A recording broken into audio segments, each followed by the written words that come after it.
I do love these old Maseratis, particularly this red one. I've been looking after it for 12 years now. It's all about fantasy, these old cars, and I don't know, I'm just a hopeless romantic when it comes to this stuff. I've seen the original build sheet for this car, because Maserati keep all this stuff. So 1968, right hand drive, white on white.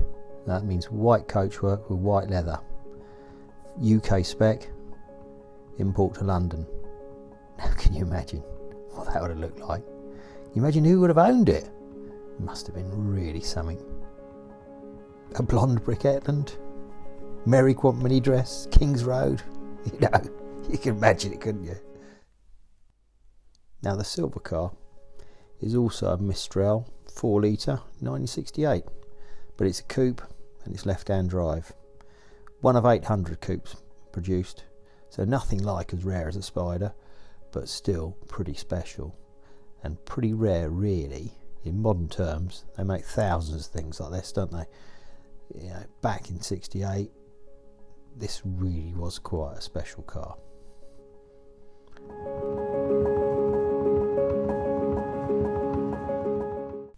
Let's have a look at some of the stuff I've been making for it.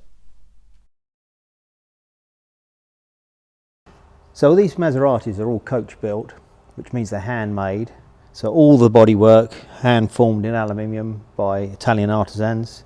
Consequently, the chrome trim that fits to it is exactly the same, made by hand. Now it's all brass and it's all unique to each chassis. One piece of trim from another car seldom fits another one. And unfortunately, with this car, a lot went missing due to, you know, people restoring it, misplacing things, etc. So when it came to me, a lot of this stuff was missing. So I've had to hand form all of this stuff. Luckily, I've got another car in bits, which has helped me source patterns, but obviously I can't just replicate those. I have to bespoke fit them to this car. But this stuff's just come back from chrome plating, which I'm really happy with, and we'll have a proper look at it in detail in a minute, and I'll talk through what it took to make it all. Right, these are the gutter trims. We've got a pair of. Again, side to side, the car's very slightly different, so it had to be made to fit the car exactly. Next up, we've got the A-pillar trims. These run up the sides of the car, then they side of the windscreen, and then curl round into the door aperture. We have a pair of those. We've got the scuttle grille that sits inside this. That's the scuttle there at the bottom of the windscreen.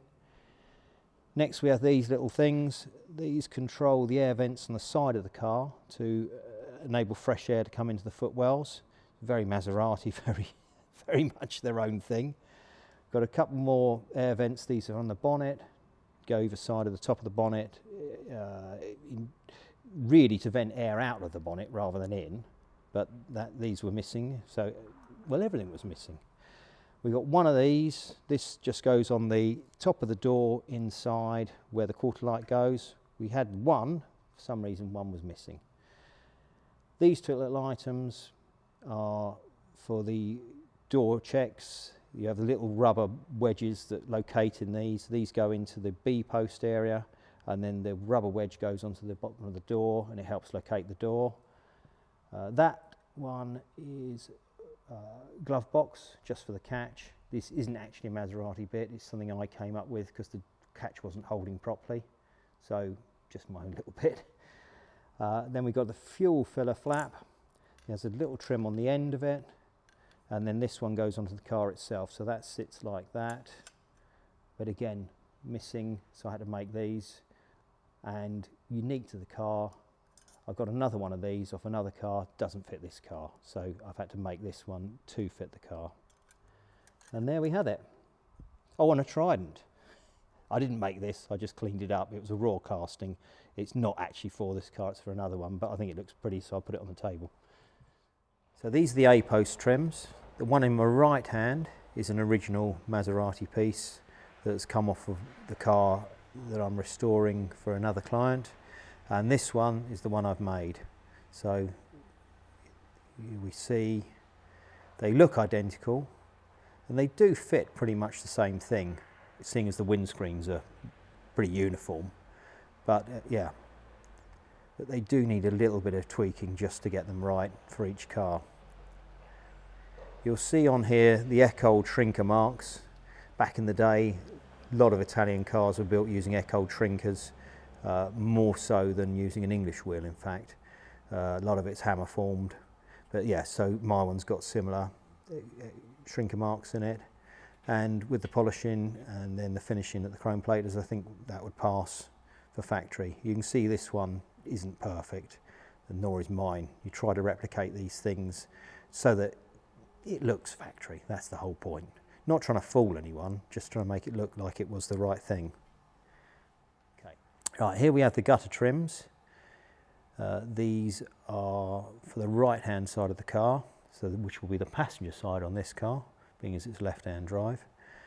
So in my right hand I have the original off of the other car I'm restoring, left hand the one I've just fabricated, and you can see I've replicated the same fitting lugs either end, and they have to follow the curvature of the roof of the car. They are slightly different. My one is slightly deeper in profile. That's because the gutter on the car is slightly deeper in profile, so I made it accordingly.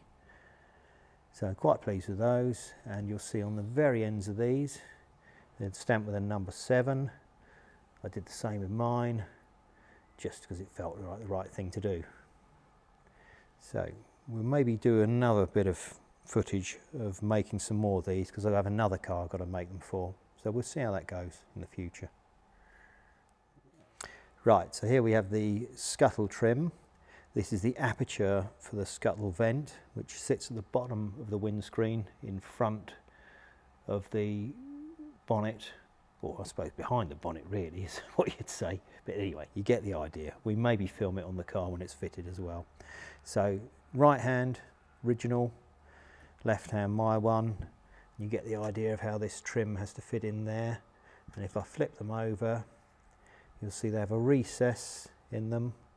I had to mill this in, same as the original, and this is where this piece will fit into there, like that. So again, a lot of work making this. It was, had to buy in some profile.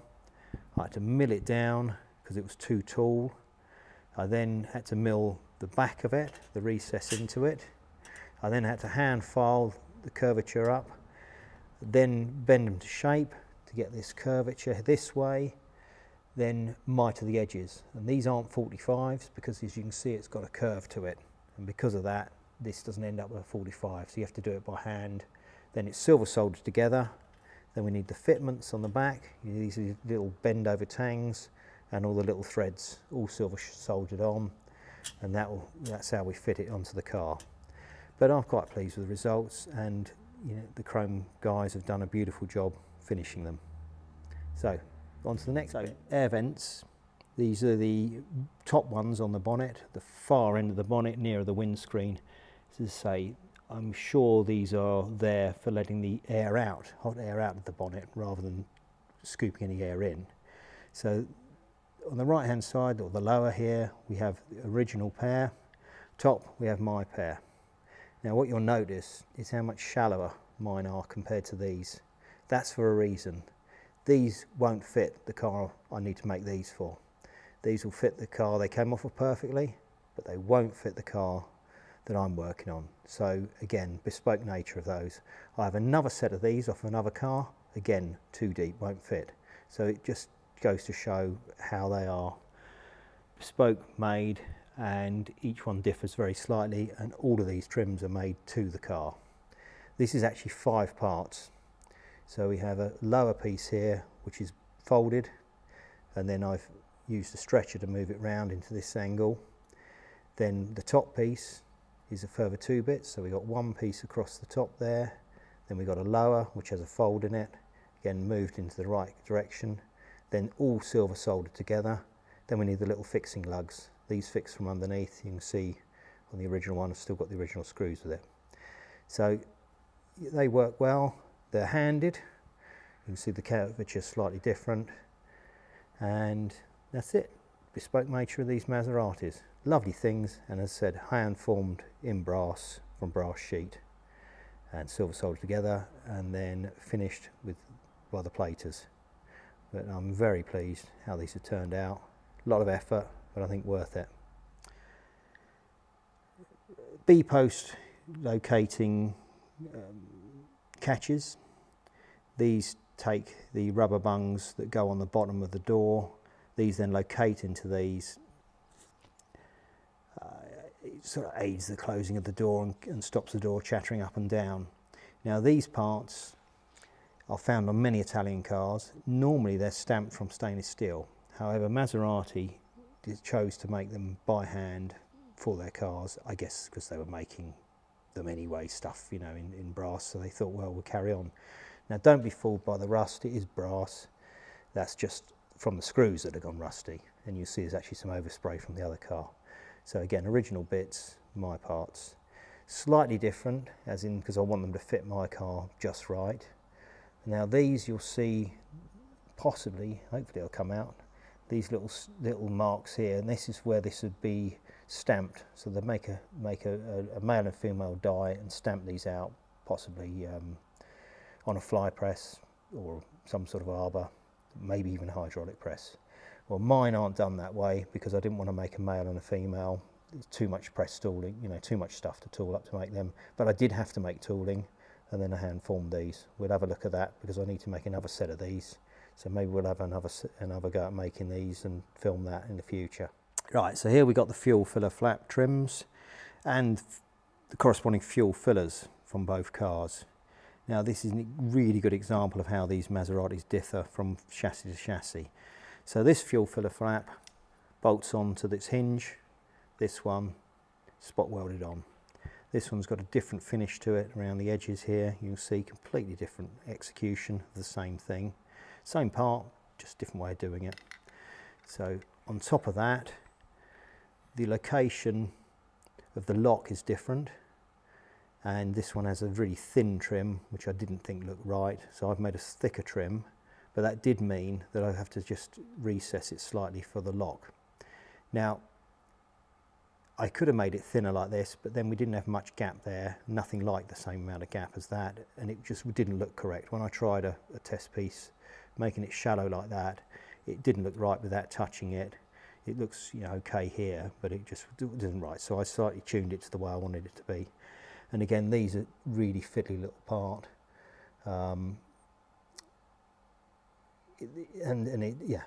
So it isn't the same. My one's slightly different because mine's got to fit the body of my car.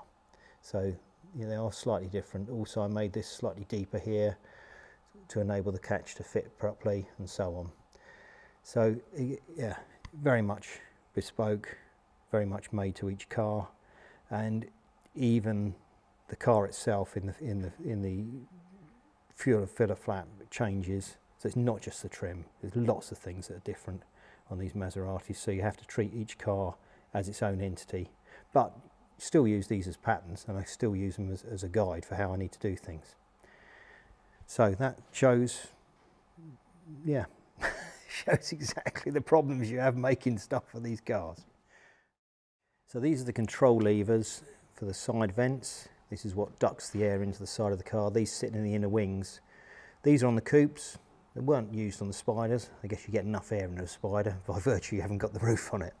Anyway, you can see the idea. This is controlled like this. So this, from inside the car, you use this. It fits on a little ratchet thing, so you can notch it, click it over a notch, and then you get it to where you want it. As much air as you want duct into your feet. So that's that. Again, we had one of these, and we didn't have any of these. So this is actually steel rod. There's a little nut welded on the bottom, exactly the way Maserati did it. It's hollow. We have a little drilling here, that's to take a spring, which is to help it locate, or stay in its location. And then these little aluminium sort of gear knob tops sit on the top here. So this is just a steel rod effectively, but I had to put a thread in it there, had to weld this on it, then recut the thread internally because it needs to be threaded further up, and then, as I say, chrome plated. These little knobs I had to make just add a bit of aluminium stock, but you can see they taper down. Also we have to have a thread on them and sort of get the spun finish. This is pretty much how they look, so we won't do any more with that. That can just have a bit of polish on it. That'll suffice. It looks perfectly original and factory. Maybe if they tend to corrode we could have them anodised, but I think it'll be okay. I think they'll be all right in operation. After all, they are inside the car, and I don't think it'll be seeing much weather, this car. But yeah, so we see how this operates. Just screws onto the inside of there. Then you've got a fiberglass part that fits the outside of the wing, and then we have this little flap in here with a little piano hinge internally. All very handmade. You can see this is all hand fabricated again. Luckily I didn't have to make these, but you can get the idea. I would probably have had to form this up, and you know, been a lot of work. Anyway, didn't have to make them, thankfully. It was all right for them bits. So let's have a look at some other stuff. So last two items in this set of parts. There's a little trim I made. This just sits inside the glove box and allows the catch to work and locate on it. They didn't have this Maserati. They just used a bit of bent down aluminium, but it didn't look very nice once we'd had the dash retrimmed, and it didn't actually work. So I had to make this up. And you know, I thought it's worth chroming it because it just finishes it nicely. A couple of little screws to locate it. I think it'll look lovely. We'll maybe have a look at that when it's done. So this one goes on the top of the door capping, and it sits around where the quarter light is. So it sort of allows the quarter light to open over it. Just a sort of finisher piece. Not that elaborate, but it's still, you know, it has to be right. And I had to match the one that's on the car. Then we had to have some fittings on it, which again had to be silver soldered on. You'll see the solder. These were little brass screws. And that's about it really. But you know, looks all right. Passed the factory, I think. So pleased with the results. I think we'll maybe make a few items, and I think that'd sort of show what goes into making these. I think it'd be quite interesting. See how we get on. Okay, I think that's a wrap, isn't it? What do you reckon?